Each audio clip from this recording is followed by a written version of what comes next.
Hello. What's up? My name is Inigo Montoya. I'm the artist Algernon. You killed my father. No, I didn't. Prepare to die. It's kind of aggressive, bro. Not cool. Petite Pet Portraits with the artist Algernon. Today we paint Inigo Montoya.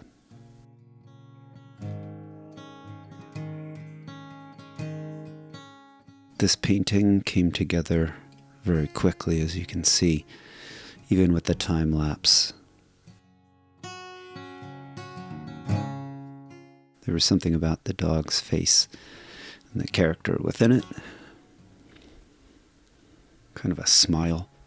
Looks to me like a corgi, if I had to put money on it.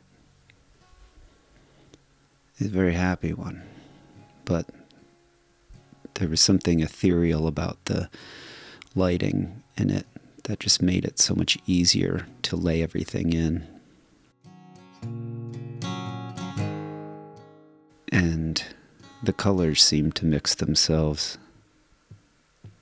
I did not clean my brush very often on purpose to make sure that there was an even distribution of these key colors, which was mostly a chartreuse and rust, which has been coming up a lot lately in the paintings.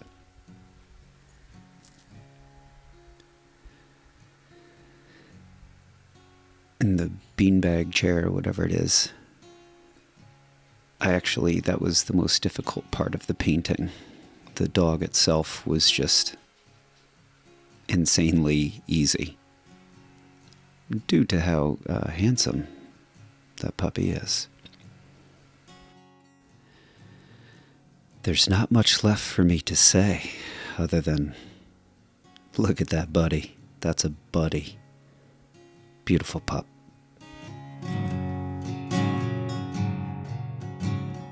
All right. I'm pretty excited to get to this, point on this painting. This is one of the fastest paintings I've done.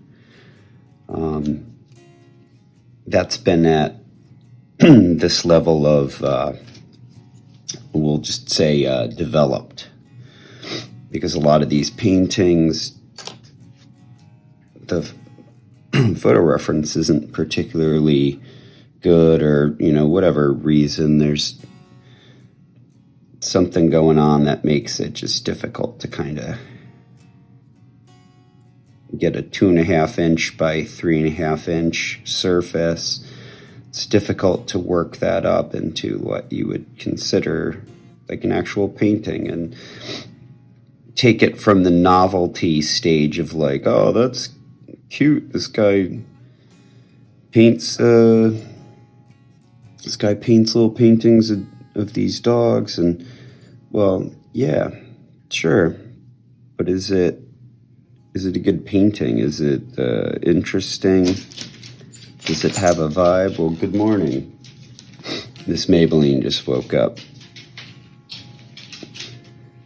which means I'll probably dip out for a minute to let her, the polite term is to let her evacuate. So I'm going to let her out to evacuate in a second. But I really just want to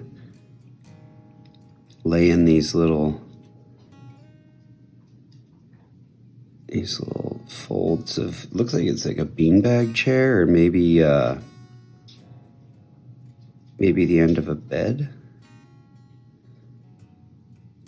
But I love it because, again, it's my favorite color. And I see that there's actually some of the folds in there are actually this kind of orange,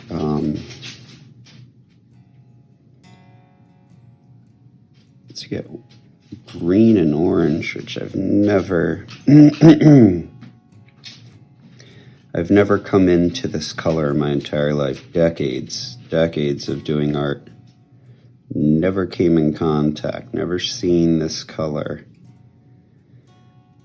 until recently where it somehow is green and it's somehow orange at the same time, and I'm fascinated by it, and I get excited when I see it in a painting because oh yeah, look at that. It makes the painting vibrate. I've talked about this before. And yeah, that's, since this is the last of it, I'm betting big that I found the right color. There we go. So I'm gonna make a little pile of that paint. I'm gonna add a little bit more orange. It's the most difficult thing because the color's got to be darker, but it's got to have the orange in it. So getting the right color. Yeah, there you go. I'm going to lighten some of that up a little bit with the warm. I'll probably leave that shot in there. I have two different yellows on the palette today. I don't really do that often. And the reason I did it today was I needed a warm yellow and I also needed a cold yellow. Those who don't know the difference, a warm yellow is going to be the sun, where it's closer to orange, or red if you want to get real basic about it. And then there it is. And then need a little more orange, gotta warm it up. And then a cold yellow is a lemon yellow. So that's your lesson for today.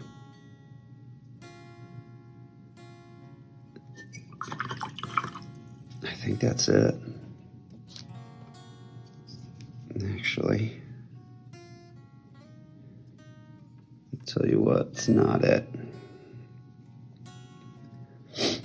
And the only reason it's not it is I'm an insane perfectionist.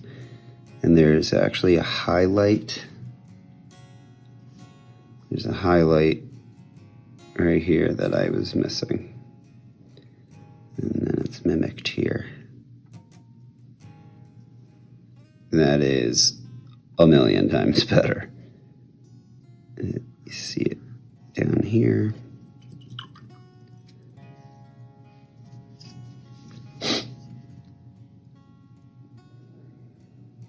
We're done. Oh, no. I lied.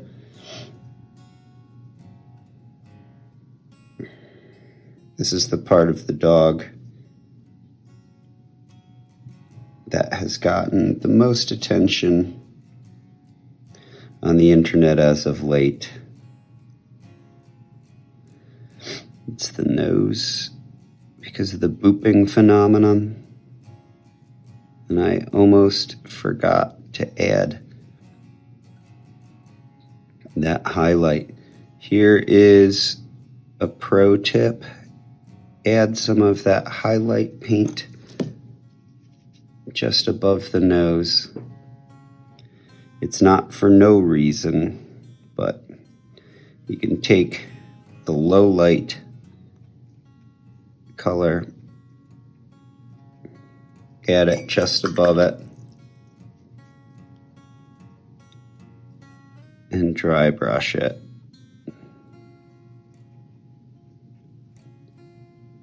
And now you have a perfect little area. So I just have to add the low light back in here because I did screw up a little bit. Oh, that's awesome. Almost 100% done. Last thing we gotta do is get the highest of the highlights. And you'll see one of the things I like to do is kind of make a grayscale thing. And now I can see, so I don't add a highlight that's too high of a highlight.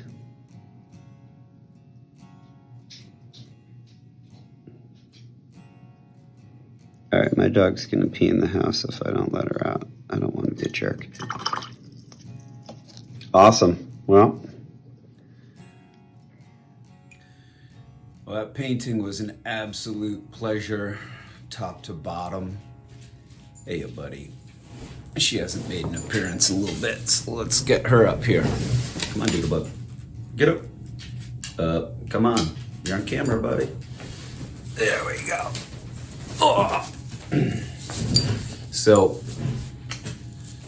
two major things that I learned from painting this. One, I learned how to play the light in my house a lot better, which was really beneficial. And the other thing I learned about doing this painting was after going back and looking at The Princess Bride, those clips from it, I was like, oh wow, that was an amazing movie that I watched as a kid. And I kind of have a similar look to that guy. And if I were to have done this episode dressed as him, I don't think anyone would have been surprised if I had owned that actual gear by the looks of me. So, but I don't own anything like that. No leather vests for me. Not yet anyway. You know, I'll start a Patreon and with the money I'll do all my shows from here on in a full regalia. Anyhow, this was a great painting and a great time doing it. I'm excited. That's all I got for you this week. Tune in next week. We'll be back with another pet. It's going to be painted by me, yours truly, the artist Algernon. So from me to you, cheers to another great painting.